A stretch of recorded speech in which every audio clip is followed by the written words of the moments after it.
हर हर महादेव विद्यार्थियों, केएसजी coaching classes के YouTube channel पर आप सभी का स्वागत है। अधिगम के सिद्धांत चल रहे थे अपने साइकोलॉजी में, और आज जो अधिगम का सिद्धांत पढ़ेंगे उसका नाम है अंतर्दृष्टि या सूझ का अधिगम का सिद्धांत। इसे इनसाइट थ्योरी ऑफ लर्निंग कहते हैं। ये गेस्टाल्टवाद के कारण से ये अधिगम का सिद्धांत आया है। तो आइए सबसे पहले देखते हैं गेस्टाल्टवाद है क्या। तो जो गेस्टाल्ट शब्द है, ये गेस्टाल्ट शब्द जर्मन भाषा का शब्द है, इसको इम्पोर्टेंट लगा लेना। और ये इसलिए इम्पोर्टेंट बन जाता है, आपका रीट का जो सिलेबस है, रीट के सिलेबस के अंदर गेस्टाल्टवाद दे रखा है शब्द, अधिगम की जो यूनिट है उसके अंदर। तो यहाँ से एक प्रश्न बन सकता है, हर एक चीज़ को सिंसियरली आपको पढ़ना है। अंग्रेजी भाषा में गेस्टाल्ट को ज्यों का त्यों लिया है, डिक्शनरी में शामिल कर लिया है। हिंदी भाषा में गेस्टाल्ट शब्द का क्या अर्थ होता है? हिंदी भाषा में इसका अर्थ होता है आकृति, समाकृति, पूर्ण आकृति, समग्राकृति या फिर आकार। सेफ आकार भी क्या है, इसी का मतलब होता है। तो ये सारे अर्थ जो होते हैं गेस्टाल्ट शब्द के हिंदी में होते हैं।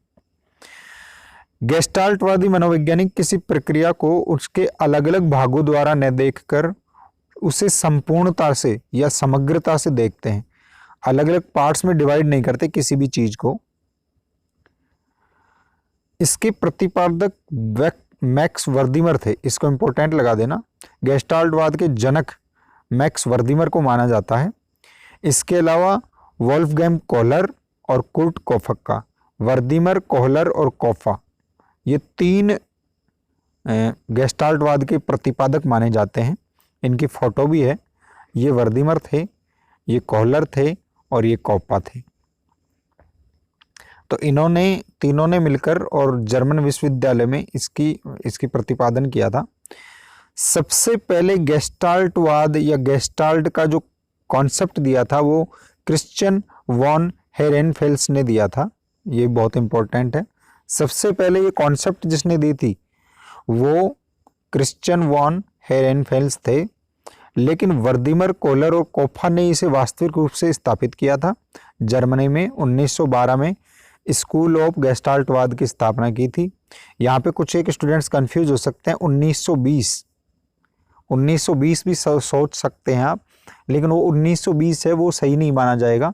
अगर आपको पूछा जाए कि गेस्टाल्टवाद की स्थापना कब हुई थी, तो आपको उत्तर देना है 1912 में।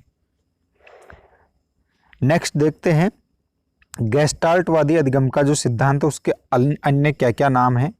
पहला है अंतर्दृष्टि अधिगम का सिद्धांत, दूसरा है सूझ का सिद्धांत, तीसरा है समग्राकृति का सिद्धांत, चौथा है परिज्ञान का सिद्धांत।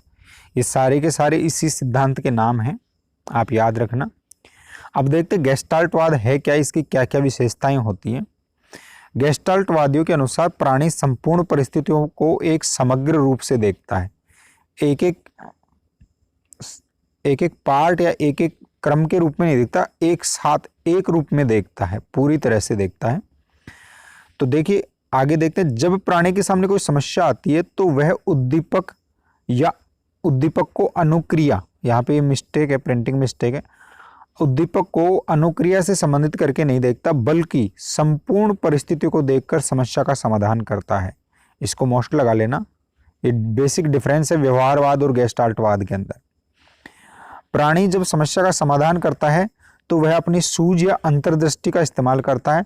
अंतर्दृष्टि का मतलब होता है वो अपने दिमाग का इस्तेमाल करता है, और अंदर की जो दृष्टि है, इनसाइट का मतलब होगा दिमाग के अंदर की जो सूझबूझ है उसका इस्तेमाल करता है। सूझ क्या होती है, ये देखिए। सूझ का अर्थ होता है किसी परिस्थिति के विभिन्न पक्षों के बीच संबंधों अथवा परिस्थितियों के केंद्रीय भावों को समझना है। कोई परिस्थिति है, उससे रिलेटेड बहुत सारी चीजें हैं, तो उन सारी चीजों का जो सेंट्रल भाव है, सेंट्रल सिस्टम है, उसको समझना सूझ कहलाता है। सूझ प्रायः स्वतःस्फूर्त या अचानक आती है। इसके लिए अभ्यास की आवश्यकता नहीं होती। सूझ क्या होती है? स्पॉन्टेनियसली होती है और सडनली होती है, अपने आप अंदर से आती है। जैसे एक एग्जाम्पल मैं आपको दूं, आप गणित पढ़ रहे हैं तो गणित के पहले सवाल को पढ़ते हैं और फिर सोचते हैं क्या स्कीम लगाऊं, और फिर आप उस स्कीम को लगा लेते हैं। अगर जब तक आपको स्कीम का पता नहीं रहता, क्या फॉर्मूला लगाना है, किस तरह से किस सिस्टम से बैठाना है, तो आप कुछ भी नहीं करते। गेस्टाल्टवादियों के अनुसार नवीन सूझ की क्षमता विकसित करने और पुराने सूझ को सुधारने की प्रक्रिया को सीखना या अधिगम कहते हैं। इसको मोस्ट लगा लेना। गेस्टाल्टवादियों के अनुसार अधिगम की क्या परिभाषा है? नवीन सूझ की क्षमता को तो विकसित करना और पुरानी सूझ की जो क्षमता है उसको सुधारने की प्रक्रिया होती है, वही अधिगम कहलाती है। इस प्रकार के अधिगम के अंतर्गत प्राणी संपूर्ण परिस्थितियों का प्रत्यक्षीकरण के प्रति अनुक्रिया करता है, अर्थात एक संपूर्ण परिस्थितियों को देखता है और फिर उस प्रत्यक्षीकरण होने के पश्चात उसके प्रति अनुक्रिया करता है। इनके अनुसार किसी परिस्थिति में आए परिवर्तनों या घटित घटनाओं को एक तार्किक रूप से व्यवस्थित करना सूझ की प्रक्रिया में शामिल होता है। इसमें परिस्थितियों के विभिन्न अंगों के बीच संरचनागत संबंध ज्ञात हो जाता है क्या चीज ये? जैसे बहुत सी परिस्थितियां हो रही हैं, उनमें परिवर्तन हो रहे हैं, तो अपना दिमाग क्या होता है, उन परिवर्तनों को या घटनाओं को एक तार्किक क्रम में समायोजित करता है। ये समायोजित करने की जो चीज है, ये सूझ की प्रक्रिया में शामिल होती है, अपने इंसाइट में शामिल होती है। तो मुझे लगता है आपको ये जो चीज है गेस्टाल्टवाद क्या है, ये समझ में आ गया होगा। व्यवहारवादियों द्वारा प्रस्तुत की गई अवधारणाओं के बजाय संज्ञानवादी मनोवैज्ञानिकों ने अधिगम को यांत्रिक क्रिया के स्थान पर जानबूझकर तथा चेतन प्रयासों के द्वारा की जाने वाली प्रक्रिया के द्वारा स्वीकार किया है। वे क्या मानते थे कि ऑटोमेटिकली होती है, यंत्रवत होती है। जैसे आपने कोई उद्दीपक को देखा, आप ऑटोमेटिकली रेस्पॉन्स देते हो, लेकिन यहाँ पे ये माना जाता है कि आप जानबूझकर या अपने चेतन कॉन्शियसनेस के कारण से खुद मन चाहकर करते हैं इन चीजों को। इसके अनुसार हम संपूर्ण से अवयवों की ओर जाते हैं, ना कि अवयवों से संपूर्ण की ओर। इसको भी मोस्ट लगा लेना। गेस्टाल्टवाद की सबसे बड़ी विशेषता है होल टू पार, संपूर्ण से अवयवों की ओर, संपूर्ण से भागों की ओर। अवयव का मतलब क्या होता है? पार्ट्स, भाग।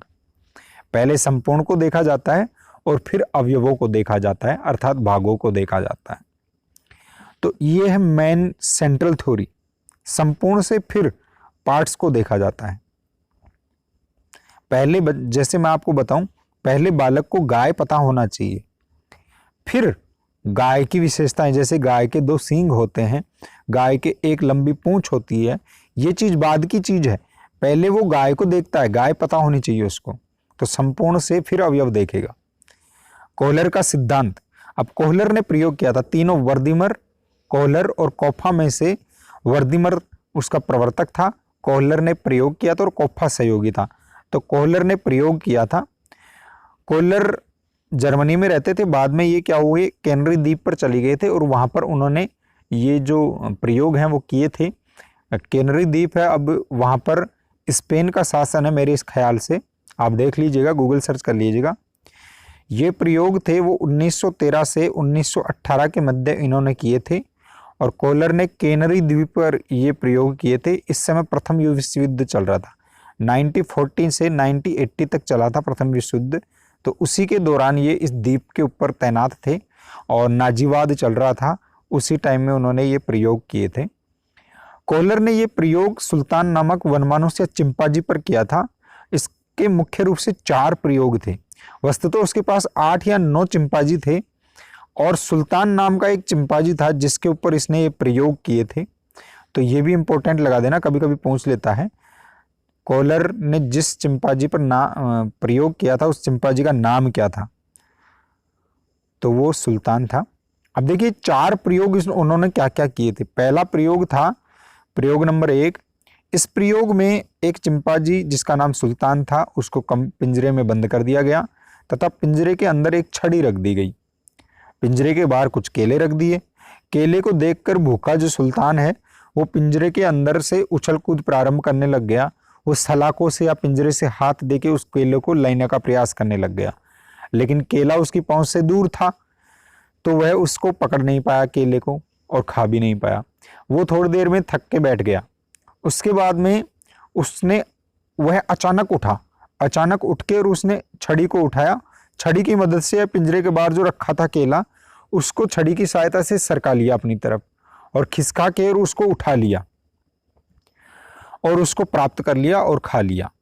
तो देखिए इस तरह से उसने अचानक उसको एक प्लान बना और उसने केले को और छड़ी के बीच में संबंध स्थापित कर लिया। यही सूझ थी उसकी। तो ये एक प्रयोग था, पहला प्रयोग। फिर दूसरा प्रयोग किया कॉलर ने। दूसरा प्रयोग क्या किया, उसने अब पिंजरे के अंदर दो छड़ी रख दी। इन छड़ियों को एक दूसरे से जोड़ा जा सकता था। पिंजरे के बाहर उसने केले रख दिए, लेकिन ये जो केले थे वो पहले के अपेक्षा ज्यादा दूरी पे थे। यदि एक एक करके और केलों को उठाया जाए तो एक एक छड़ी से तो वो प्राप्त नहीं हो पाते थे, लेकिन यदि जोड़ लिया जाए तो प्राप्त हो सकते थे। तो पहले तो चिंपैंजी ने क्या किया, एक एक छड़ी की सहायता से उठाने की कोशिश की, लेकिन वो सफल नहीं हो पाया। फिर वो बैठ गया। अचानक वो क्या किया, उसने कुछ स्कीम लगाने की कोशिश की और दोनों छड़ियों को जोड़ने की कोशिश कर दिया। इसी प्रयास में वो सफल हो गया और दोनों छड़ियां जुड़ गई। दोनों छड़ियां जैसे ही जुड़ी तो उसके बाद में चिंपैंजी था वो उस केले को प्राप्त करने में सफल हो गया। तो इस तरह से उसने दोबारा भी दूसरे प्रयोग में भी केले को खा लिया। तीसरे प्रयोग में केलों को पिंजरे से बाहर नहीं रखा गया, बल्कि उन्हें पिंजरे की छत के ऊपर टांग दिया गया। इसमें सुल्तान बंद था और वो भूखा था। इसी पिंजरे में एक बक्सा भी रख दिया गया कोने के अंदर। सुल्तान पहले उछल कूद करके और प्रयास करने लग गया कि केले प्राप्त हो जाएं, लेकिन वो असफल रहा। फिर उसने देखा कि यहाँ पे बक्सा रखा हुआ है, तो उसने अचानक से उस बक्से को उठा के और केले के नीचे रखा और फिर बक्से के ऊपर चढ़ के और केलों को प्राप्त कर लिया। इस तरह से उसने सूझ की सहायता से फिर बक्से और केलों के बीच में संबंध को स्थापित कर दिया। प्रयोग नंबर 4 सेम टू सेम यही प्रयोग था, लेकिन अब की बार केलों की जो हाइट थी वो थोड़ी सी ज्यादा ऊपर कर दी उन्होंने। केलों की जो हाइट ज्यादा ऊपर कर दी तो अब वो एक बक्से की सहायता से तो नहीं प्राप्त हुए। अब बक्से दो रखे हुए थे पिंजरे के अंदर, तो सुल्तान ने पहले से सीखा हुआ था ही, उसने एक बक्से के ऊपर दूसरा बक्सा रखा और दोनों बक्सों के ऊपर चढ़ के और केलों को प्राप्त कर लिया। इस तरह से ये प्रयोग किए गए थे कॉलर के द्वारा। अब देखिए इन प्रयोगों से क्या निष्कर्ष निकलता है वो देखते हैं। प्रयोग तो आप जानते भी हैं और आपने पढ़ भी लिया होगा, लेकिन इससे कंक्लूजन क्या निकलता है वो देखते हैं। इन प्रयोगों में अधिगम प्रयत्न या त्रुटि या फिर प्रबलन के फलस्वरूप घटित नहीं हुआ, बल्कि अकस्मात अंतर्दृष्टि के कारण हुआ है, सूझ के कारण से हुआ है। अंतर्दृष्टि अधिगम में किसी समस्या का समाधान एक का एक स्पष्ट हो जाता है, अचानक से होता है। एक बार समाधान मिल जाने पर अगली बार समस्या उपस्थित होने पर उसकी पुनरावृत्ति तत्काल हो जाती है, अर्थात सेम टू सेम समस्या हो जाती है तो उसका समाधान भी तुरंत हो जाता है, टाइम नहीं लगता है। फिर इसमें उद्दीपकों तथा अनुक्रियाओं के बीच अनुबंधन न होकर साधन तथा साध्य के बीच संज्ञानात्मक संबंध होता है। इसको मोस्ट लगा लेना। गेस्टाल्टवाद में उद्दीपक अनुक्रियाओं के बीच कोई अनुबंधन नहीं होता है, बल्कि उनके बीच में संज्ञानात्मक संबंध होता है, कोग्निटिव रिलेशनशिप। संज्ञानवाद क्या होता है, संज्ञान क्या होता है, ये सारी की सारी चीजें मैंने पहले के ही वीडियो में डाल दी है। तो जो स्टूडेंट पहली बार इन वीडियो को देख रहे हैं तो वो संज्ञान, जीन पियाजे के संज्ञानात्मक विकास के सिद्धांत में मैंने पूरी डिटेल से बता दिया, वो वहां पे देख लेना आप। आगे देखिए, अंतर्दृष्टि अधिगम का सामान्यकरण भी होता है। सामान्यकरण क्या होता है ये पिछले वीडियो में मैंने बता दिया था। सामान्यकरण, जनरलाइजेशन कहते हैं इसको। अगर समान प्रकार की कोई घटना होती है तो पहले जो आपने अधिगम किया है उसका वापस से वहीं पे समान प्रकार के उद्दीपक में अप्लाई करना सामान्यकरण कहलाता है। तो अब देखिए नेक्स्ट है, गेस्टाल्टवादियों के अनुसार सूझ का विकास होना बहुत आवश्यक है।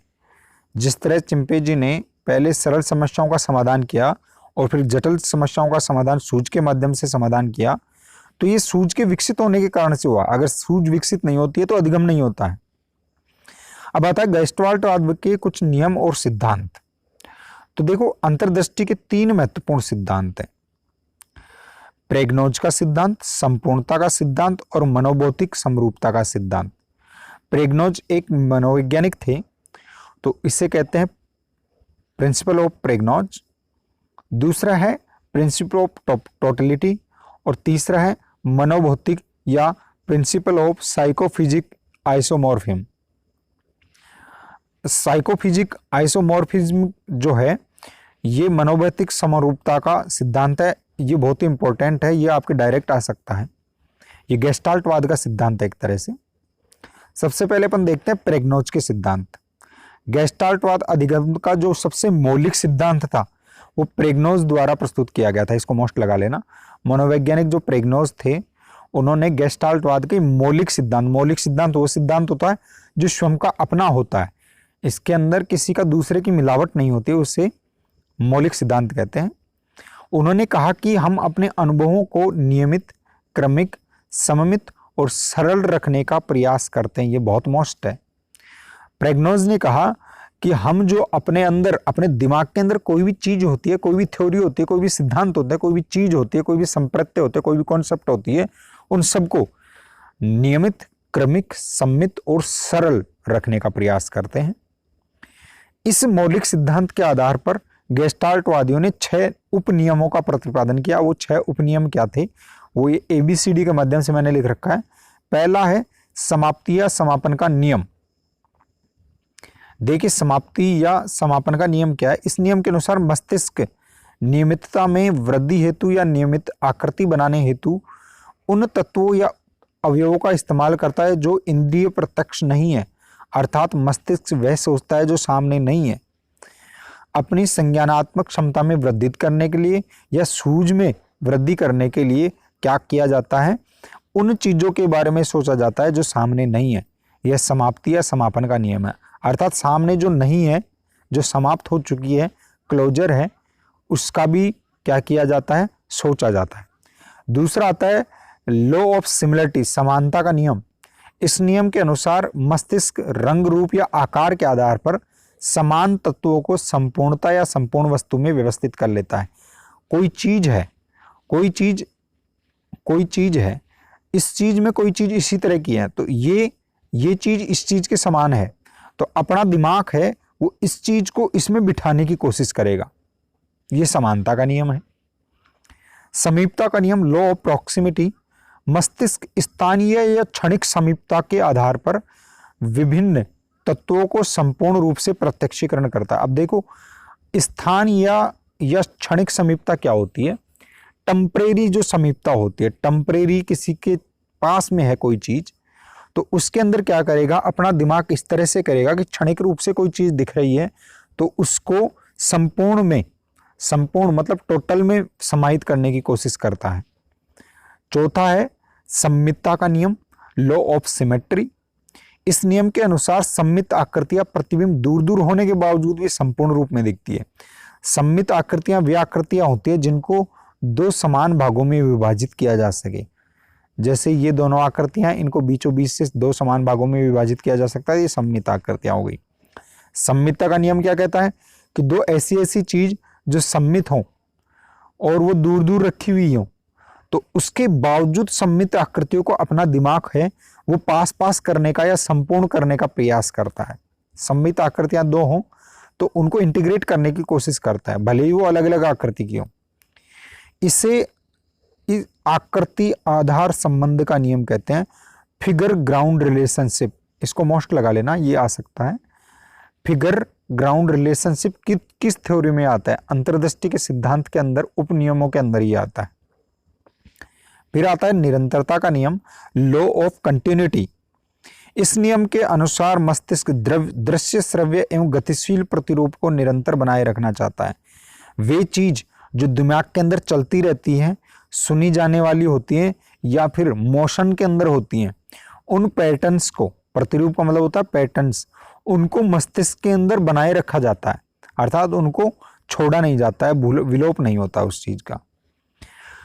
छठा जो उपनियम आता है इसके अंदर वो आता है सामान्य भाग्य या परिणाम का नियम, law of common fate. Common fate का क्या है नियम, मस्तिष्क एक ही दिशा में घूमते हुए तत्वों को संपूर्ण रूप से इकाई रूप में देखता है। इसका मतलब ये है कि इस मस्तिष्क है वो एक ही दिशा में चलता है, उलझुल तरीके से नहीं चलता है, और एक ही दिशा में चलता हुआ सभी को समेटता हुआ चलता है। इसका मतलब ये है कि जब आप किसी समस्या का समाधान करते हैं तो वन डायरेक्शनली चलते हैं तो ही आपको सफलता मिलती है, और आपके दिमाग की दशा भी यही रहती है कि वो एक ही डायरेक्शन में काम करना चाहिए एक टाइम के अंदर। तो ये 6 उपनियम थे। अब दूसरा जो सिद्धांत है अंतर्दृष्टि के सिद्धांतों में, दूसरा जो सिद्धांत है वो है संपूर्णता का सिद्धांत, प्रिंसिपल ऑफ टोटलिटी। गेस्टाल्टवाद के इस सिद्धांत के अनुसार मस्तिष्क के चेतन अनुभवों को तत्वों या टुकड़ों में न लेकर संपूर्ण रूप में देखता है, इसे प्रत्यक्षीकरण करता है। किसी भी चीज को संपूर्णता से देखना या प्रत्यक्षीकरण करना संपूर्णता का सिद्धांत कहता है। टुकड़ों या तत्वों में बांटकर किसी चीज को नहीं देखा जाता है, बल्कि इन सारी चीजों को मिलाकर संपूर्णता से देखा जाता है, जिसमें प्रत्येक तत्व संपूर्ण अनुभव से अर्थपूर्ण और नवीन ढंग से संबंधित रहता है। जो भी आपके अनुभव थे उनको नए तरीके से अर्थपूर्ण रूप से दिमाग में समाहित कर लिया जाता है, इसे संपूर्णता का सिद्धांत कहते हैं। तीसरा सिद्धांत आता है मनोभौतिक समरूपता का सिद्धांत, प्रिंसिपल ऑफ साइकोफिजिक आइसोमॉर्फिज्म। इस सिद्धांत के अनुसार चेतन अनुभव तथा मस्तिष्क की क्रियाओं के बीच सह संबंध पाया जाता है। चेतन अनुभव, कॉन्शियसनेस जो फीलिंग्स होती हैं, और मस्तिष्क की क्रियाएं मेंटल प्रोसेस होती हैं, उनके बीच के अंदर कोई ना कोई सहसंबंध, को रिलेशन पाया जाता है। ये एक दूसरे से संबंधित रहती हैं, चेतन अनुभव और मस्तिष्क की क्रियाएं। इसे ही मनोभौतिक एकता कहते हैं, साइकोफिजिक इंटीग्रेशन, साइकोफिजिक इंटीग्रेशन कहते हैं।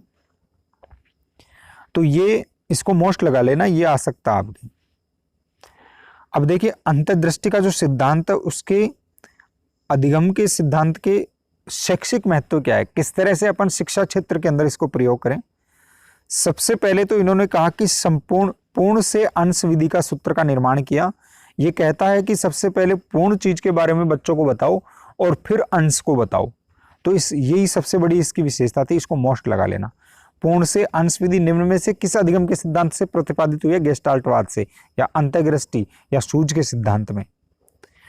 अंतर्दृष्टि विकसित करने हेतु मूर्त वस्तुएं प्रस्तुत करने पर बल, प्रत्यक्षीकरण पर यह बल देता है, इसलिए मूर्त वस्तुएं प्रदर्शित करने पर बल देता है।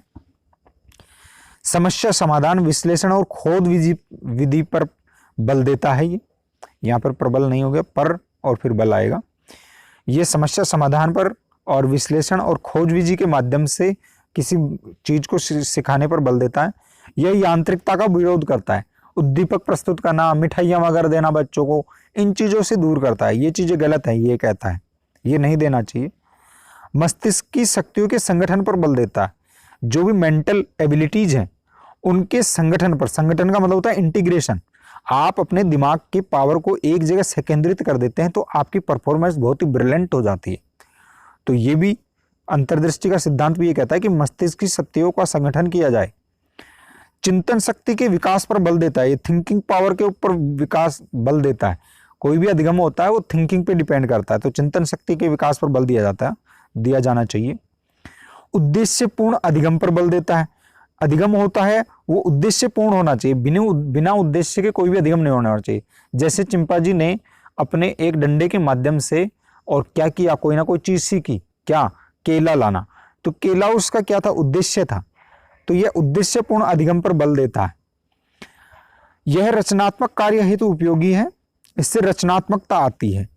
रचनात्मकता का मतलब ये होता है कि जैसे मान लीजिए आप कोई चित्र बनाते हैं तो आप अपनी तरह का कोई चित्र बनाते हैं, इसी तरह से रचनात्मकता को इनोवेशन से भी जोड़ा जाता है। जैसे मैं आपको बताऊं, पिकासो ने या फिर लियोनार्डो दा विंची ने कोई एक पेंटिंग बनाई है, तो वो पेंटिंग है, वो उन्हीं की पेंटिंग है। जैसे मोनालिसा लियोनार्डो ने बनाया, वो उसकी रचना थी, तो वो रचना यूनिक थी, वो उसके दिमाग की उपज थी, किसी और के दिमाग की उपज की नहीं थी, इसलिए रचनात्मकता पर बहुत बल देता है। समस्या को समग्र रूप से प्रस्तुत करने पर बल देता है। समस्या है वो एक साथ सामने रख दी जानी चाहिए, टुकड़ों में नहीं रखी जानी चाहिए। विषय वस्तु के महत्व को बताता है। ये कहता है कि विषय वस्तु के महत्व को बताना चाहिए, विषय वस्तु के महत्व को बताने पर बल देता है। बच्चे हैं, अगर उनको ये नहीं बताओगे कि आपको जो पढ़ाया जा रहा है वो बहुत ही महत्वपूर्ण है और वो आपकी जिंदगी में बहुत ही महत्वपूर्ण रोल निभाता है, तो बच्चे आकर्षित होकर और फिर पढ़ेंगे। अगर विषय वस्तु के महत्व को नहीं बताया जाएगा तो अधिगम भी परिपूर्ण तरीके से नहीं होगा। यह पाठ्यक्रम के निर्माण पर बल देता है। पाठ्यक्रम का निर्माण का बल होता है सिलेबस।